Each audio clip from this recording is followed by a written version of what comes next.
Hello friends, हम लोग फिर से उपस्थित हैं एससीईआरटी की क्लास में। 6 क्लास का एससीईआरटी का बुक है और हम लोग अभी पढ़ रहे हैं इतिहास, और इतिहास में हम लोग पढ़ रहे हैं हड़प्पा सभ्यता। तो हड़प्पा सभ्यता में हम लोग टॉपिक देखते हैं इमारत, सड़कें और नालियाँ। यहाँ पर इमारतें, सड़कें और नालियाँ है ना। तो यहाँ पे देखिए, कहता है कि हड़प्पाई नगरों के घर प्रायः 1 या 2 मंजिले और कुछ 3 मंजिले भी होते थे। यहाँ पर जैसे वर्तमान में देखते होंगे, वर्तमान में तो बहुमंजिला है ना। जब टोपी पहन के आप ऊपर देखेंगे तो पता चलेगा कि आपका टोपी नीचे गिर गया। इस तरह से बहुमंजिले इमारतें बनाई जा रही है यहाँ पर, है ना। तो यहाँ पर कहता है कि हड़प्पा नगरों के घर जो थे प्रायः 1 मंजिले, 2 मंजिले या ज़्यादा से ज़्यादा 3 मंजिले होते थे, है ना। और यहाँ पे कहता है कि प्रत्येक घर में एक आंगन होता था। क्या पे? प्रत्येक घर में एक आंगन होता था और उसके चारों ओर कमरे बने होते थे। पुराने ज़माने के जब आप घर में जाएंगे तो इस तरह से आपको मिलेगा। आज के समय में जो आज का जो आधुनिक जो मकान बनाया जाता है, ऐसा स्वरूप देखने को नहीं मिलेगा, लेकिन कहीं कहीं ज़रूर दिखता है ना। तो यहाँ पे कहता है कि प्रत्येक घर में एक आंगन होता था और उसके चारों ओर कमरे बने होते थे, और मकानों के दरवाजे और खिड़कियाँ जैसे अभी के समय होते हैं कि दरवाजे और खिड़कियाँ जो है वो मुख्य सड़क की तरफ में रखा जाता है। लेकिन हड़प्पा सभ्यता के समय में इसका उल्टा होता था, यानी कि जो मुख्य दरवाजे होते थे और जो खिड़कियाँ होती थी वो मतलब मुख्य सड़क की यानी कि पीछे गली में खुलता था, है ना। कहता है खिड़कियाँ मुख्य सड़कों की बजाय गली में खुलते थे। अधिकतर घरों में एक स्नानागार होता था और घरों में कुएं भी पाए गए हैं, याद रखिएगा। अगर कॉन्सेप्ट में आपसे कह दे कि निम्नलिखित कथनों पर विचार कीजिए, 3 कथन दे दे, है ना, 3 कथन दे दे और कहे कि निम्न कथनों में कौन सा कथन सही है, इसमें से चुनिए, तो आपको ये सब चीज़ें, है ना, पढ़ना पड़ेगा, समझना होगा। जैसे आप सोचते हैं कॉमन सेंस में भी लगाइए कि मकानों के दरवाजे और खिड़कियाँ जो आज सड़क पे, मुख्य सड़क पे बनता है उसी तरह होगा, तो आपका प्रश्न, है ना, गलत करके आएंगे आप। चलिए आगे हम लोग बढ़ते हैं। कहते हैं यहाँ पे कि नगरों में सुव्यवस्थित सड़कें और नालियाँ बनी हुई थी और इनके साथ साथ जल की निकासी के लिए नालियों का भी उचित प्रबंध किया गया था। जैसे आप लोग देखते हैं बड़े बड़े शहरों में, तो वहाँ पर नालियों का बहुत ही उत्तम प्रबंध किया जाता है। जैसे आप मुंबई में देखते होंगे, तो मुंबई में जब भी बारिश अगर हो जाए, अगर 2 घंटा बारिश अगर हो जाए तो पता चलता है कि अधिकतर लोगों के घर जो हैं, है ना, घर में पानी घुस जाता है। लेकिन देखेंगे तो कुछ ही देरों के बाद वो सारा का पानी जो है, सारा का सारा पानी जो दिखता है वो तुरंत गायब हो जाता है। यानी कि वहाँ पे जो नालियाँ बनाया गया है, नालियों का जो टेक्निकली जो उसको बनाया गया वो बहुत ही उन्नत अवस्था में है। यही चीज़ें यहाँ पर बताने की कोशिश किया जा रहा है कि नालियों का भी उचित प्रबंध किया गया था और नगर योजनाबद्ध तरीके से बसाए गए थे। योजनाबद्ध तरीके से, ऐसा नहीं कि कभी इधर कभी उधर, कभी ऐसा कभी ऐसा, योजनाबद्ध तरीके से बसाए गए थे, और जिसकी गलियां और सड़कें एक दूसरे को लगभग समकोण पर काटती थी।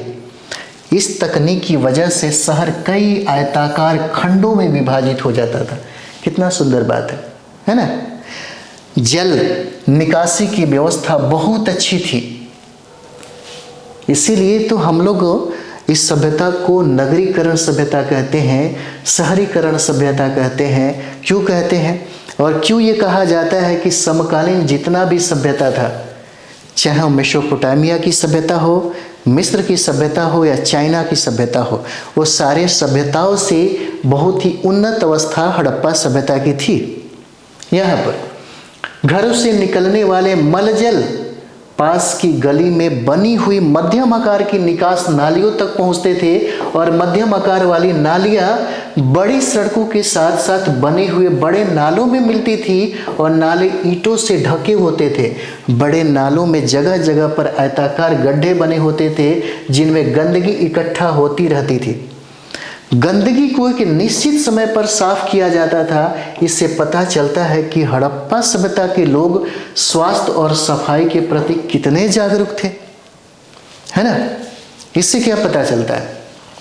इसका मतलब ये था कि हड़प्पा सभ्यता के लोगों को स्वास्थ्य के प्रति और सफाई के प्रति सबसे ज़्यादा वो लोग सीरियस रहते थे, सबसे ज़्यादा। ये सारे तकनीक से यही पता चलता है कि वो लोग सबसे ज़्यादा खुद पे यानी कि सफाई पे और स्वास्थ्य पे ध्यान देते हैं। कहा भी जाता है कि दुनिया में जितना भी बीमारी है 3 वजहों से होता है ना।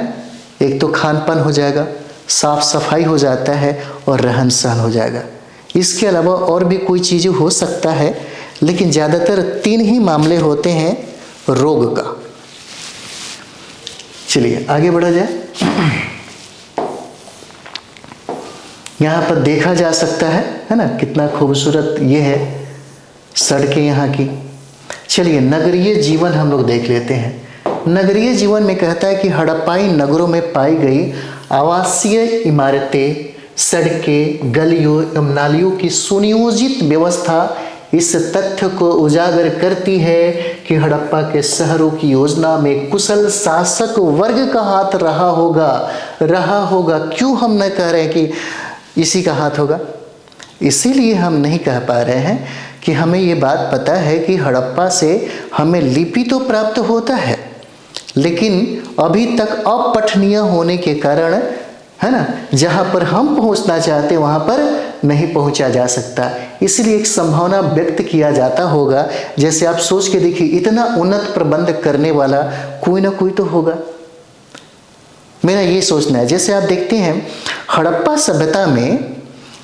सभ्यता में हमें कुबड़ वाला जो गाय है वो अधिक मिलता है। कुबड़ वाला जो गाय है यहाँ हड़प्पा वासियों का प्रिय है, बहुत ही ज़्यादा मात्रा में मिलता है, लेकिन गाय की प्राप्ति नहीं होती। तो फिर हम लोग ये अनुमान लगाते हैं कि ये जो बैल है, ये जो साढ़ है, ये कहाँ से आया होगा? जब तक गाय रहेगा ही नहीं तो फिर साढ़ कहाँ से आएगा? तो फिर हम लोग, क्योंकि ऐसा प्रश्न पूछा जाता है, और हड़प्पा सभ्यता से गाय की प्राप्ति नहीं होती, बुल की प्राप्ति होती है, कुब्बड़ वाला साढ़ की प्राप्ति होती है ना। यह भी संभव है कि शासक शहर के लिए जरूरी धातुओं, बहुमूल्य पत्थर एवं अन्य उपयोगी चीजों को मंगवाने के लिए लोगों को दूर दूर के प्रदेशों में भेजते होंगे। और नगर निर्माण में ईंटों के उपयोग से स्पष्ट होता है कि लोग व्यापक पैमाने पर ईंट बनाने का काम भी करते होंगे, क्योंकि यहाँ पर पक्के और कच्चे दोनों ईंटों का इस्तेमाल यहाँ पर देखने को मिला है। इसीलिए ऐसा लगता है कि एक बड़े पैमाने पर इसका काम चलता होगा। जैसे आप देखते हैं बिहार, यूपी, झारखंड में, है ना, यहाँ पर ईंट बनाने का जो एक काम है बहुत तीव्र गति से होता है, क्योंकि सारे लोगों को ज़रूरत है मकान बनाने का, और शहरीकरण जितना डेवलप होगा इनका व्यापार भी उतना ही चलेगा। चलिए, इन नगरों में लिपिक भी होते थे। लिपिक जो भोजपत्र पर या कपड़े पर लेखन काज करते थे, जो अब क्या है, नष्ट हो चुके हैं। अब क्या है, नष्ट हो चुके हैं। यहाँ पर कहता है कि नगरों में क्या है, लिपिक भी होते थे जो भोजपत्र पर या कपड़े पर लेखन काज करते थे, जो अब नष्ट हो चुके हैं, है ना। उनके द्वारा मोहरों, हाथी दांत आदि पर लिखे अभिलेख प्राप्त हुए हैं। इसके अलावा नगरों में सोनार, पत्थर काटने वाला, बुनकर, नाव निर्माता जैसे शिल्पकार में दोनों थे, स्त्री और पुरुष भी रहते थे, जो अपने घरों या निर्माण स्थल पर तरह तरह की चीजें वो लोग बनाते थे, है ना। जैसे हम लोग यहाँ पर देख सकते हैं हड़प्पाई नगरों के निवासी सूती वस्त्रों तथा गर्म कपड़ों का उपयोग करते थे। सूती वस्त्र का सबसे पहला हमारा जो प्रमाण है ना, यहीं पे मिलता है सूती वस्त्र का। और सूती वस्त्र के लिए भारत पूरी दुनिया में एक अद्वितीय था, एक अलग स्थान था। भारत में रेशमी जो मलमल का जो कपड़ा था, सूती वस्त्र के जो कपड़े थे, वो दुनिया में सबसे ज़्यादा विश्व प्रसिद्ध था। और यही वजह था कि यूनान की महिलाएं जो थी आशिक थी, दीवानी थी इसके। यूनान की जो महिलाएं हैं इस मलमल के कपड़ों के लिए वो कुछ भी लुटाने को तैयार थी। यूनान की जो महिलाएं थी, इतना दीवानगी था कि उन्होंने सबसे कीमती जो वस्तुएं थी इस सूती वस्त्र के बदले में हमारे घर में हीरे मोती जवाहरात जो कीमती चीज़ था, है ना, उसको भर दिया। और यही वजह था कि प्लिनी रोते हुए बताता है कि बताइए कितना छोटा सा चीज़ के लिए यहाँ के लोगों ने अपना सबसे कीमती संसाधन, कीमती जो वस्तु था उसको भारत को दे करके आ गया, है ना, इतना। चलिए यहाँ पर देखते हैं स्त्री पुरुष हार, बाजूबंद, अंगूठी, चूड़ी, कमरबंद, कान की बाली तथा पायल जैसे गहने पहनते थे।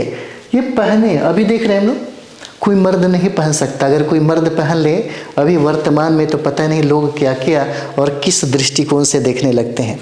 लेकिन यहाँ पर कहा जा रहा है कि हड़प्पा सभ्यता में स्त्री और पुरुष दोनों क्या करते थे, स्त्री और पुरुष हार पहनते थे, बाजूबंद पहनते थे, है ना, अंगूठी, चूड़ी, कमरबंद, मतलब कमर बंद हो जाए, कान की बाली तथा पायल जैसे गहने पहनते थे। इसके निर्माण में सामान्यतः सोना, चांदी, हाथी दांत तथा तांबों का प्रयोग होता था गहनों के लिए। गहनों के लिए किसका प्रयोग? सोने चांदी का, हाथी दांत का और तांबों का प्रयोग होता था। और गहनों के निर्माण में गोमेद, स्फटिक जैसे बहुमूल्य पत्थरों का भी इस्तेमाल किया जाता था। लोग चाक पर निर्मित आग में पके हुए मिट्टी के सादा तथा चित्रकारी वाले बर्तन का इस्तेमाल करते थे। ये इंपॉर्टेंट है, पूछा जा सकता है आपसे। तांबा, कांसा, चांदी तथा चीनी मिट्टी के बर्तनों का भी उनके द्वारा उपयोग किया जाता था। सख्त पत्थरों से नाप तौल के बाट बटखाड़े तथा गहने के तौर पर इस्तेमाल के लिए मनकी का निर्माण भी किया जाता था, है ना। आभूषण आप देख सकते हैं कितना खूबसूरत आभूषण बनाए जाते हैं। आज भी इस तरह के आभूषण आप जाएंगे तो बड़ा कीमती मिलता है। कुछ ऐसे जनजातीय समाज के लोग हैं जो कीमती पत्थरों का गहना बनाते हैं और इंटरनेशनल मार्केट में बहुत महंगा मिलता है ना, बहुत महंगा मिलता है। चलिए आगे देखा जाए।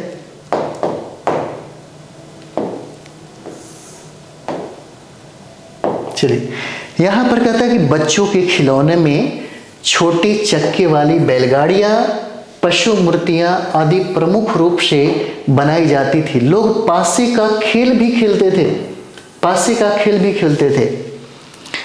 आप जरा सोच के देखिएगा, जहाँ पर महिलाएं, लड़कियाँ ड्रेस अलग अलग डिजाइन में हो, अच्छे तरीके से हो,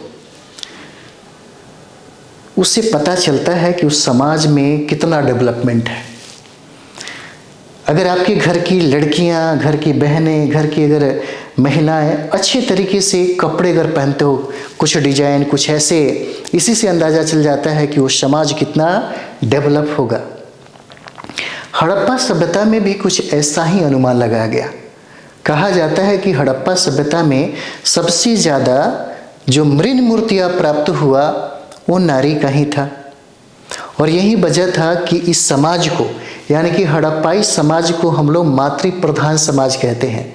और जहाँ पर मातृ का, यानी कि जहाँ पर माता का वर्चस्व समाज में सबसे ज़्यादा हो, वहाँ का समाज दुनिया में सबसे ज़्यादा डेवलप होता है। हम अपने भारत को फिर से दोबारा कभी ऐसा नहीं देख पाए। जैसे सातवाहन में अब अगर आप जाते हैं तो सातवाहन काल में, जैसे कोई अक्सर आपसे पूछता है लोग ऐसे ही पूछ देता है। सामाजिक संरचना को इतना जटिल और इस तरह से बनाया गया कि समाज में सबसे ज़्यादा जो स्थान है वो पुरुष को ही दिया गया। और यही वजह होता है कि जो पढ़ी लिखी महिलाएं हैं वो पुरुषों से क्या करती हैं, लड़ जाती हैं। वो लड़ जाती हैं, वो सोचती हैं कि नहीं हम और तुम क्या है, बराबर है। वो परमेश्वर ईश्वर वाली बात नहीं रही। अगर तुम मेरा हस्बैंड बन गए तो इसका मतलब थोड़े कि तुम मेरे लिए ईश्वर हो, है ना। समझ रहे होंगे आप, है ना। तो यहाँ पर कहता है कि जो महिलाएं हैं, अक्सर ये भी कहा जाता है कि जिस घर में महिलाएं पढ़ लिख जाती हैं उस घर का डेवलपमेंट हो जाता है, उस घर का विकास हो जाता है।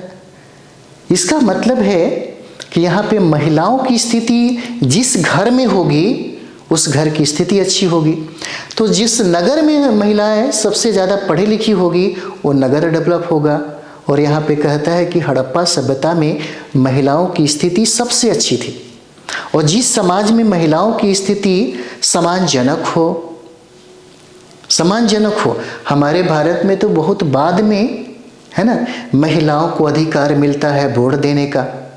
हमारे भारत में तो अधिकार ही नहीं था जो महिलाएं पढ़ लिख लेती। पढ़ने लिखने का बिल्कुल अधिकार ही नहीं था। वो तो संविधान के निर्माताओं के द्वारा ये तय कर दिया गया कि नहीं, पुरुष और जो महिला है दोनों बराबर होगी। ये तो भारत के निर्माता, जो संविधान के निर्माता, जो रचयिता थे, उनका एक सोच था। उन्होंने कहा कि नहीं, दोनों बराबर हैं, दोनों के अधिकार बराबर हैं। उन्हीं के बदौलत तो भारत की महिला इतना पढ़ लिख ली। तो जहाँ पे भारत की महिलाएं, अभी जैसे हम लोग तुलना करते हैं, भारत में एजुकेशन रेशियो बहुत कम है। भारत में मात्र मुट्ठी भर लोगों को ही अगर देखा जाए तो वो सब चीज़ें प्राप्त होता है। और एक बहुत बड़ा जो दायरा है, एक बहुत बड़ा जो पैमाना है, एक बहुत बड़ा जो जनसंख्या है, आज भी हर क्षेत्र में वो महरूम है, हर अधिकारों से वो वंचित हैं। लेकिन हड़प्पा सभ्यता में ऐसा नहीं था।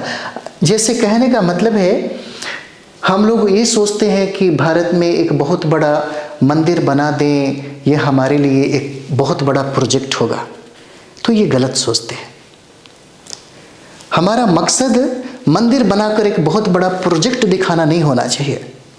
अगर हम अपने इतिहास को पढ़ते हैं, अगर हम अपने इतिहास पे गर्व करते हैं, तो हमारा ये मकसद होना चाहिए कि हम भारत को ही एक बहुत बड़ा मंदिर बना दें। ये हमारे लिए प्रोजेक्ट होना चाहिए, है ना। और ये सब चीज़ें भारत के इतिहास के गर्त में हमको दिखता है। जैसे हम लोग जैसे ही हड़प्पा सभ्यता पढ़ते हैं तो हड़प्पा सभ्यता का अर्थव्यवस्था देखिए कितना उन्नत स्थिति में था।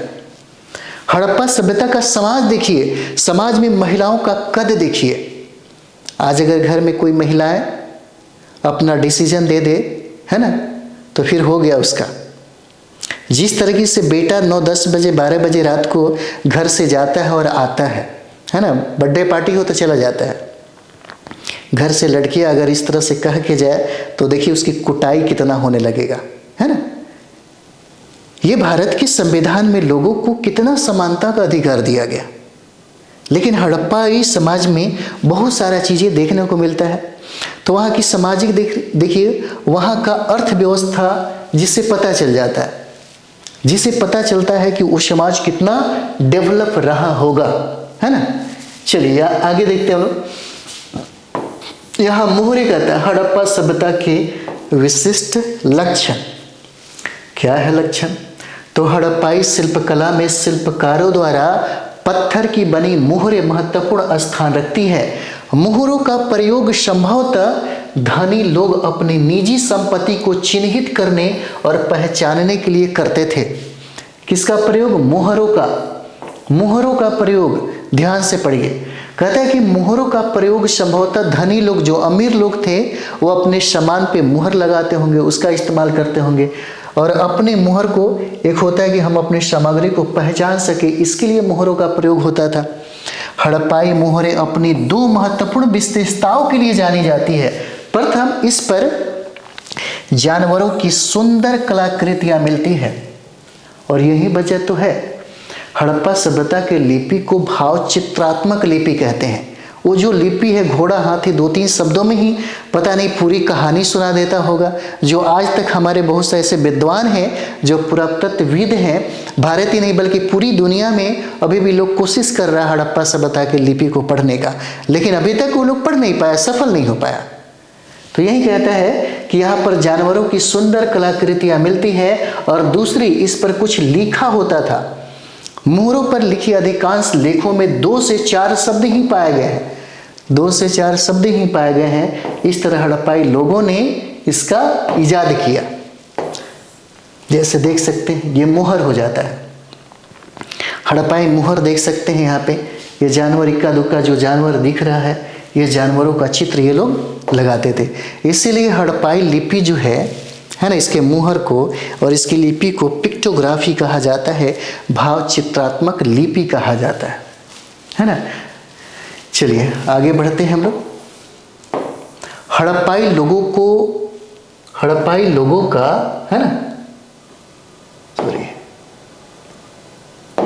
चलिए हड़प्पाई लोगों का आर्थिक जीवन कैसा था ये देखिए। हड़प्पाई नगर गांवों से घिरा होता था। जिस तरीके से अगर हम लोग बड़े शहरों में जाते हैं, महानगर में जाते हैं, तो जब अगर इस महानगर के अगल बगल में देखेंगे तो चारों तरफ से क्या है, ये चारों तरफ से हम लोग गांव से घिरे हुए हैं, क्योंकि ग्रामीण आबादी भी ज़्यादा है और ग्रामीण क्षेत्रफल भी सबसे ज़्यादा है। ग्रामीण आबादी भी ज़्यादा है और ग्रामीण क्षेत्रफल भी ज़्यादा है। तो हड़प्पाई नगर गांव से घिरा होता था और गांव के लोग ही शहर में रहने वाले लोगों के लिए खाने का सामान उपलब्ध कराते थे, जो आज भी होता है। ऐसा नहीं इसमें अलग क्या है, आज भी होता है। ठीक वैसे ही जैसे आज के शहरों की खाद्य सामग्री गांव वाले उपलब्ध कराते हैं, हड़प्पाई लोग गेहूं, जौ, मटर, धान, तिल, सरसों से परिचित थे। याद रखिएगा, हड़प्पाई लोग गेहूं, जौ, मटर, धान, तिल और सरसों से परिचित थे, है ना, याद रखना जरूरी है। मतलब हड़प्पाई लोग गेहूं, जौ, मटर, धान, तिल और सरसों से परिचित थे और खेती जमीन को खोदकर तथा हल से भी की जाती थी। सिंचाई कुओं और नदियों पर बांध बनाकर, है ना, बांध बनाकर की जाती थी सिंचाई, जो आज भी हमारे भारत में होता है। खेती के अलावा हड़प्पाई लोग पशुपालन भी करते थे।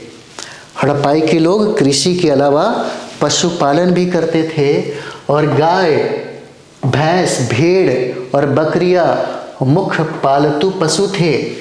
भोजन प्राप्त करने के अन्य साधन के रूप में खाद्य संग्रहण एवं शिकार भी चलता रहा।